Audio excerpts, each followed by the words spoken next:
Hey YouTubers, it's Brian Big Boy 1000 again, back at you with another video here. This is going to be kind of part 2 to my new Mossberg 590A1. Kind of give you a look at it, show you what I did to it, tell you the reason why I did what I did, and let's get started here. As you can see, it's kind of got here's the original Mossberg stock that came on it. You know, still decent, still nice stock. But you know how it is, you get something and there's upgrades available, you want to put them on there, so you know that's kind of what I did. And then I got magpuls for in there, and I'll tell you the reason why I bought it is, you know, I like magpul furniture. I use it on my AR-15 builds, and good quality at a good price. And my last gun was a Mossberg 500, and I started dressing it out with a few different things.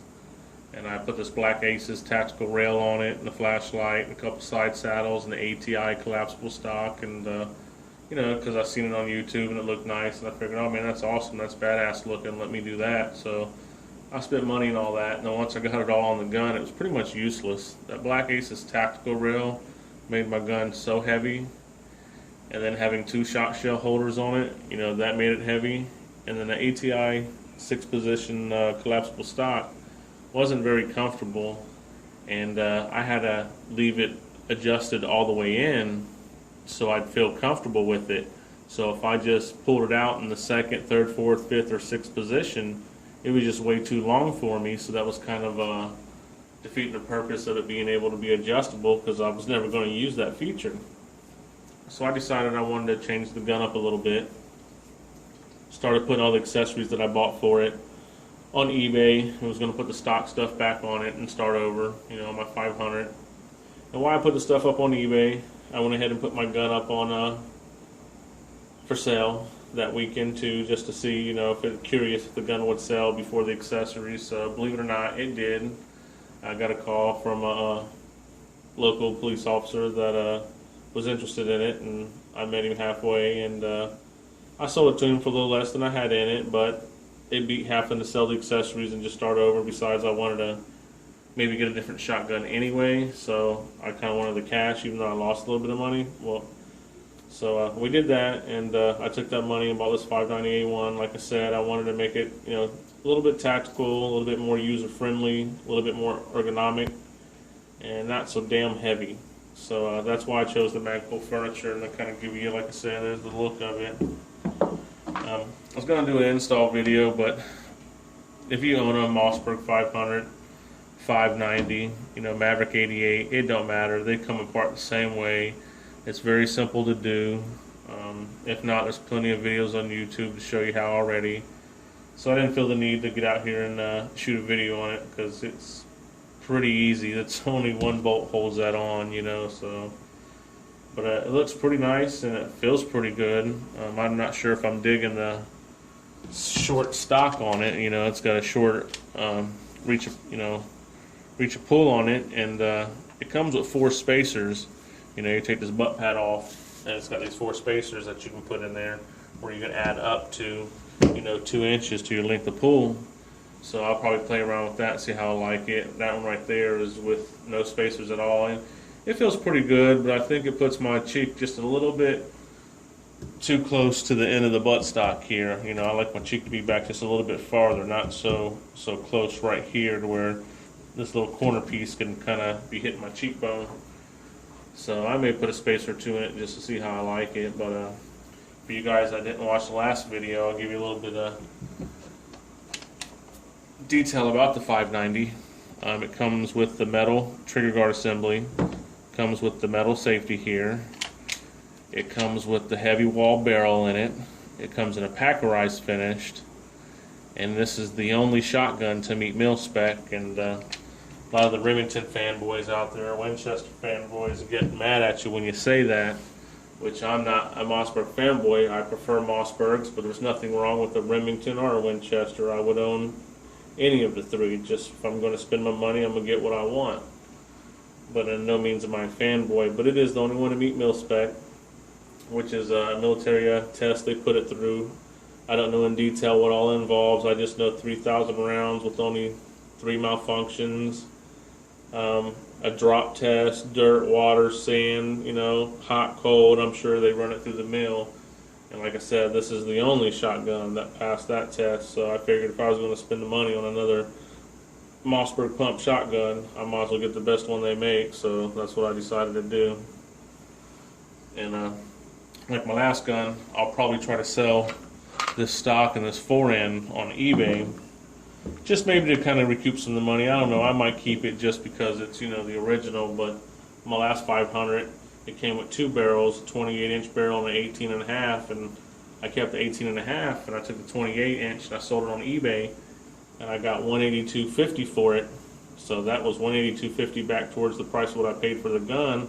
And then I sold the stock for somewhere around 30 bucks, and I sold the forend for somewhere around 30 bucks on eBay, and recouped, you know, like about another 60 bucks towards the price of what I paid for the gun and the accessories. So that kind of helped out. And right now I got this stock, this forend, and I do have a Hogue Tamer pistol grip that I had with my last gun that I kept, that I never used. I can also sell it for probably, you know, 20, 25 bucks on eBay. I just try to recoup some of my money for what I put into the gun. You know, that's what I was trying to do. And any of you guys that watched my last video, you'll know that I got a new barrel on this gun. This is a brand new shotgun, but I had to replace the barrel. And the reason being is that when I ordered from Davidson's, it showed up in my FFL. I inspected the gun the best that I thought, paid for it, brought it home. Then for some reason I stuck my finger in like the tip of the barrel. I felt like a little spur right on the tip, and I got to look, and it looked like the barrel had maybe been dropped on the tip, and there was a little spur on the inside of the barrel, which wasn't no big deal. You shoot it a couple times, it was probably going to come off, but I took a little round file and kind of, you know, touched it a couple times, you know, knocked that spur out of there.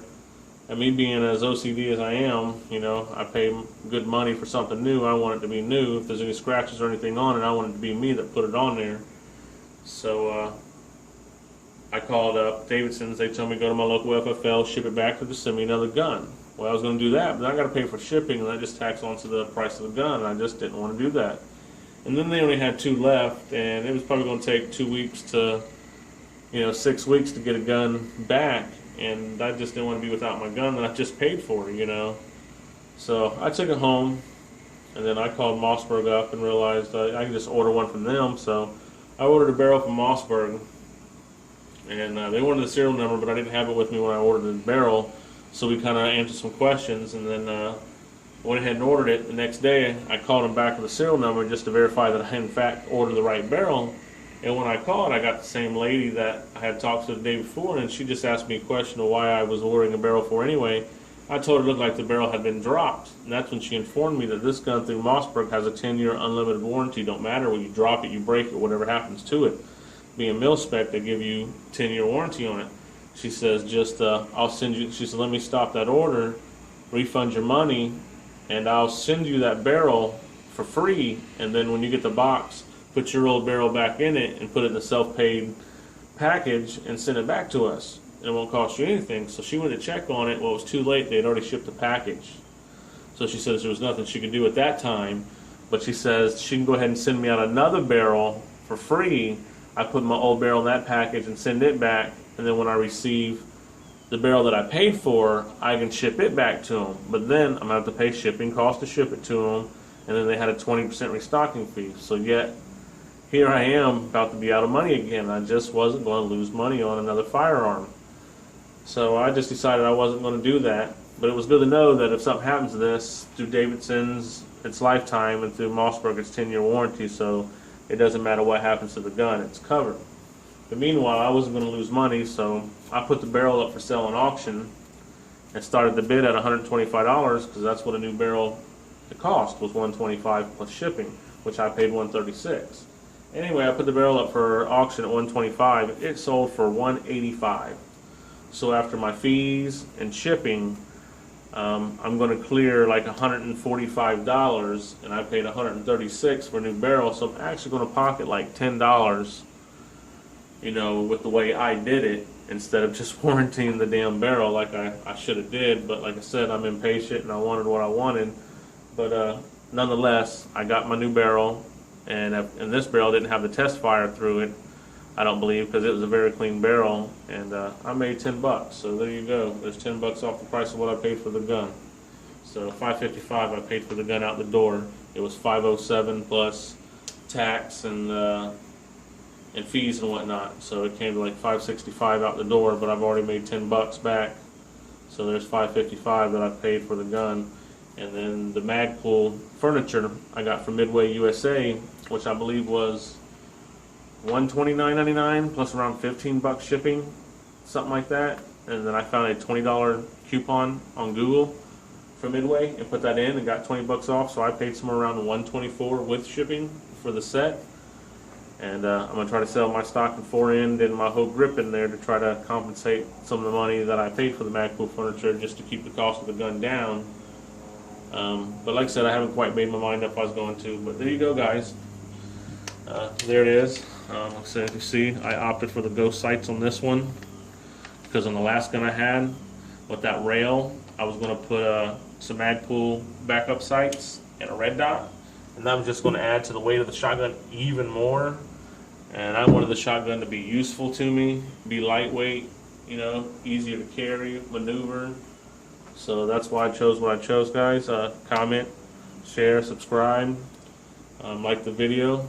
And until next time, guys, later.